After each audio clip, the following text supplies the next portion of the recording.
வணக்கம் சர்வம் TV channel நேர்களே, நான் உங்கள் அன்பான சயின்டிபிக் வேதிக் அஸ்ட்ராலஜர் அஸ்ட்ரோரஞ்சி பேசுகிறேன். நல்லது நினைப்போம், நல்லதே நடக்கும். இந்த வீடியோவில் நம்ம என்ன பார்க்க போறோம்னா, ரிஷபராசிக்காரர்களுக்கு நவம்பர் 2025 எத்தகைய ஒரு மாதமாக பலாபலன்கள் நிறைந்த மாதமாக இருக்க போகுதுங்கிறது சயின்டிபிக் வேதிக் அஸ்ட்ராலஜி முறையில் அறிவியல் சார்ந்த ஜோதிடத்தை எந்த விதத்திலும் மிகைப்படுத்தாமல் பரிகாரங்கள் மூட நம்பிக்கைகள் அது மாதிரி விஷயத்துக்குள்ள போகாமல் உள்ளது உள்ளமாறு நம்ம பார்க்க போகிறோம். இப்போ ரிஷபராசிக்கு பார்த்தீங்கன்னா ஆண்டு கிரகம் என்று சொல்லப்படுகிற சனி பார்த்தீங்கன்னா 11ஆம் இடத்துல இருக்கிறார்.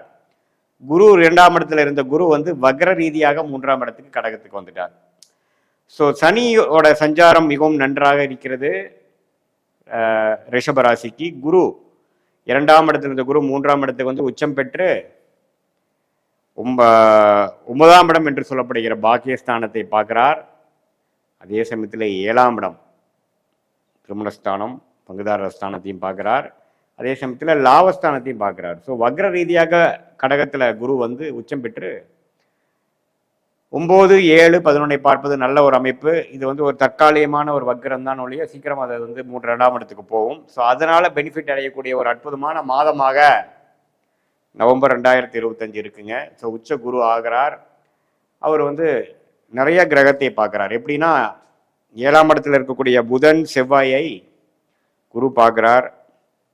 அதே சமயத்தில் ராகு பார்த்தீங்கன்னா 10ஆம் இடத்துல இருந்து கேது வந்து 4ஆம் இடத்துல இருக்கிறார். ராகு குரு பார்வை பெற்றுக்கின்றார். குரு மாறுவதனால கொஞ்சம் குரு பார்வை குறைகிறது. ஸோ இத்தகைய ஒரு அமைப்பு வந்து நல்ல ஒரு பிரபாதமான அமைப்பு. ஏன்னா ராசி அதிபதி ஆகிய சுக்கிரனே பார்த்தீங்கன்னா 5ல் நீச்சமாக இருந்தாலும் 6ல் உச்சம் பெறார் ஒரு கன்சிடர் அமௌண்ட் ஆஃப் டைம். அதே சமயத்தில் மாதத்தின் இறுதியில் 7க்கே வரார். ஸோ எல்லா இடத்துலையுமே பார்த்தா ஒன்றா ஸ்தான பலம் அல்லது குருவின் பார்வை இது போல பெறுவது பார்த்தீங்கன்னா ரொம்ப நல்லது. ஸோ ராசி அதிபதியோட சஞ்சாரங்கள், புதனோட சஞ்சாரம், சூரியன் பார்த்தீங்கன்னா மாதத்தின் நடுவில் 6ல் இருந்த சூரியன் 7க்கே வரார். ஸோ 4ஆம் வீட்டில் 7க்கு வந்து குரு பார்வை பெறுகிறார். ஸோ எல்லா சூரியன் புதன் செவ்வாய் எல்லாம் குரு பார்வை பெற்று திருமணஸ்தானம் பங்குதாரர் ஸ்தானம் நண்பர்கள் ஸ்தானம் ஆகிய 7ஆம் வீட்டில் இருப்பது அருமை. ஸோ இதனால் என்னென்னா நிறைய கான்டாக்ட்ஸு, புதிய தொடர்புகள், நல்ல சுப விஷயங்கள், தடை நீங்குதல், இது மாதிரி பல நல்ல பலன்களை கொடுக்கக்கூடிய ஒரு மாதமாக ரிஷபராசிக்காரர்களுக்கு 2025 நவம்பர் மாதம் இருக்குதுங்க. இதில் மாத கிரகத்தின் சஞ்சாரம், ஆண்டு கிரகத்தின் சஞ்சாரம், குறிப்பாக பார்த்தீங்கன்னா குரு உச்ச குரு வக்ர ரீதியாக கடகத்தில் போய் உச்சம் பெற்று கொஞ்சம் பார்வை, அதோட 5ஆம் பார்வை பார்த்தீங்கன்னா புதன் சூரியன் செவ்வாய் மேலே விழுகுது, நல்லது. ஸோ அதனால் உங்களுக்கு அந்த ரியல் எஸ்டேட், மெடிக்கல் அது மாதிரி துறையில் இருக்கிறவங்களா இருந்தாலும் சரி, டெக்னிக்கல் துறை கிரியேட்டிவ் ஃபீல்டில் இருக்கிறவங்களா இருந்தாலும் சரி, மீடியா துறை அது மாதிரி விஷயத்தில் இருக்கிறவங்களா இருந்தாலும் சரி, நல்ல பலன்களை எதிர்பார்க்கக்கூடிய ஒரு அற்புதமான ஒரு மாதமாக ரிஷபராசிக்காரர்களுக்கு இருக்கு. 2025 ஏப்ரல் மாதத்திலேருந்தே பார்த்தீங்கன்னா சனி 11ஆம் இடத்துல வந்ததே சில விஷயங்கள் பாசிட்டிவாக நடந்து கொண்டு இருக்கக்கூடிய ரிஷபராசிக்காரர்களுக்கு குரு 2ஆம் இடத்துலேருந்து 8ஆம் வீட்டுக்கு கனெக்ட் பண்ணி சில விஷயங்கள் கொடுக்க முடியாத ஒரு அமைப்பு, ஒரு நேர்முகமான ஒரு வர்த்தகம், டெவலப்மெண்ட், ப்ரொமோஷன் பார்க்க முடியாத ஒரு அமைப்பு, சும்மா வெளிநாடு அலைச்சல் அப்படி தான் ட்ராவலிங் அப்படி தான் கொடுத்துட்டு இருந்ததே ஒழிய ஒரு நடைமுறை வாழ்க்கையில் வந்து ஒரு நல்ல சொல்லிக்கிற மாதிரி ஒரு பெனிஃபிட்ஸோ ஒரு இம்ப்ரூவ்மெண்ட்டோ கொடுக்க முடியாத மாதிரி இருந்ததுக்கு இந்த வக்ர ரீதியாக குரு 3ஆம் இடத்துக்கு வந்து மிக முக்கியமான பாவங்களாகிய 7, 9, 11 பார்ப்பது நன்று. இதனால் பார்த்தீங்கன்னா திடீர் சில வரவுகள், திடீர் சில பாசிட்டிவான சில விஷயங்கள், தொழிலாக இருக்கட்டும் வேலையாக இருக்கட்டும், வீடு சம்மந்தப்பட்ட விஷயங்களை திடீர்னு வீடு அமையிறது, இடம் அமையிறது, வண்டி வாகனம் அமையிறது, அது மாதிரி பல பிளசன்ட் சர்ப்ரைஸ் என்று சொல்லப்படுகிற சில விஷயங்கள் வந்து ரிஷபராசிக்காரர்களுக்கு நம்ம நவம்பர் மாதம் பிறந்ததிலிருந்தே நடைமுறைக்கு வரக்கூடிய அமைப்புகள் உண்டு. ஸோ அதனால் அந்த டைமில் நீங்கள் கொஞ்சம் ப்ரிப்பேர்டாக இருக்கலாம். அதுக்கு வேணுங்கிற முயற்சிகள்லாம் கொஞ்சம் நீங்கள் செய்யலாம். ஒரு கம்ஃபர்டபுளான சில ஐட்டம்ஸ் வாங்குறது, லக்ஸுரி ஐட்டம்ஸ் வாங்குறது, கொஞ்சம் வீட்டை வசதிப்படுத்திக்கிறதுக்காக கொஞ்சம் washing machine, cleaner, vacuum cleaner, அழகு சார்ந்த பொருட்கள், ஏசி, கிளாஸ், லேம்ப்ஸ், அது மாதிரி சில விஷயங்கள் வந்து லக்ஸுரி ஐட்டம்ஸ் வாங்கக்கூடிய அமைப்புகள், தங்கம் வாங்கக்கூடிய அமைப்புகள்,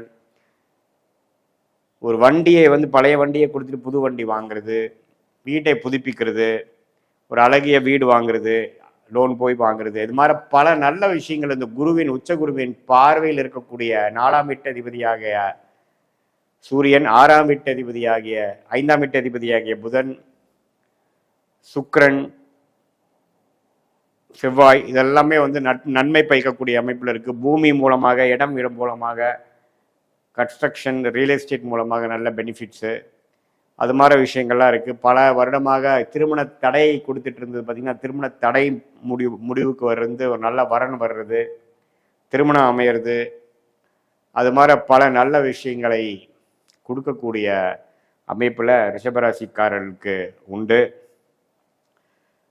ரிஷபராசி மாணவர்கள்லாம் பார்த்தீங்கன்னா, குருவின் பார்வை புதன் மேலே பெறுவதனால ஓரளவுக்கு உத்வேகமாக படிக்கிறது, அதே சமயத்தில் என்ன படிக்கணும், ஹையர் ஸ்டடீஸ் என்ன பண்ணுங்கிறதுல இது வரைக்கும் கிளாரிட்டி இல்லாமல் இருக்கிறவங்களுக்கெல்லாம் கொஞ்சம் கிளாரிட்டி கிடைக்கிறது, கொஞ்சம் ஏம் பண்ணிக்கிறது, கொஞ்சம் என்ன பண்ணணும், ஏது பண்ணணும், எப்படி பண்ணணுங்கிறதுல வந்து ஒரு தெளிவு பெறுவது, ஒரு நல்ல மென்டார் கிடைக்கிறது, நல்ல ஒரு சொல்லிக் கொடுக்கும் வாதியார் கிடைக்கிறது, அது மாதிரி பல விஷயங்கள்லாம் வந்து காம்படிட்டிவ் எக்ஸாம்ஸ் ட்ரை பண்ணுறவங்க, அரசு உத்தியோகத்துக்கு ட்ரை பண்ணுறவங்க, அவங்களுக்கெல்லாம் பார்த்தீங்கன்னா நல்ல ஒரு திருப்பத்தை கொடுக்கக்கூடிய, காம்படிட்டிவ் எக்ஸாம்ஸில் கிளியர் பண்ணக்கூடிய, பாஸ் பண்ணக்கூடிய அமைப்புகள் வருகிறதுங்க. இது சூரியன் வந்து உங்களுக்கு வந்து துலாம் விருச்சிகத்தில் இருக்கும் பொழுது மேஷ ராசியாக சந்திரன் அந்த இடத்துக்கு வரும் பொழுது ரிஷபராசிக்காரர்களுக்கு நல்ல பௌர்ணமி ஒளி கிடைக்குது. ஸோ அதனால் நல்ல பலனை நம்ம எதிர்பார்க்கலாம். கண்டிப்பாக ஏதோ ஒரு வாரம், முதல் வாரமாக இருக்கட்டும், 2வது வாரம், 3வது வாரம், 4வது வாரம், ஏதோ ஒரு வாரத்தில் திடீர் திருப்பங்கள் ரிஷபராசிக்காரர்களுக்கு ஒரு நல்ல எதிர்பார்க்காத ஒரு சில வரவுகள், சில ப்ரொமோஷன், அது மாதிரி உங்களுக்கு கிடைக்கக்கூடிய அமைப்புகள் இருக்குது.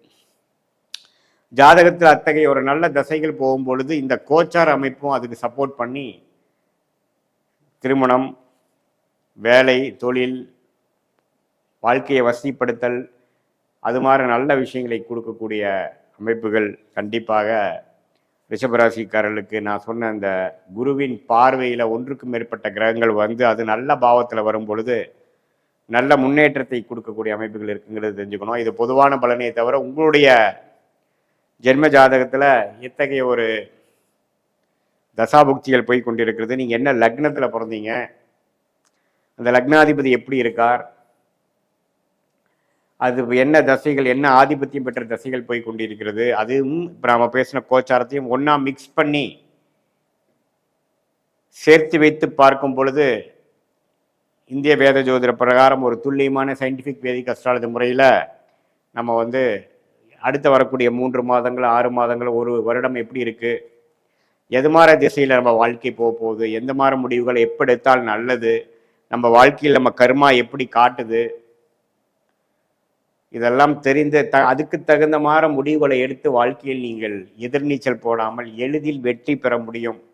சயின்டிஃபிக் வேதிக் அஸ்ட்ராலஜி முறை மூலமாக நம்ம வந்து வாழ்க்கையில் நம்மளுடைய திட்டங்களை கரெக்டான டைமில் எடுத்து போட்டு அதை செயல்படுத்தி நம்ம வாழ்க்கையில் நம்ம கர்மாவுக்கு இணைந்த செயல்கள் மூலமாக நம்ம வெற்றி பெற முடியும் என்று நான் சொல்ல விரும்புகிறேன். மீண்டும் மற்றொரு காணொளியில் சந்திப்போம். நன்றி, வணக்கம்.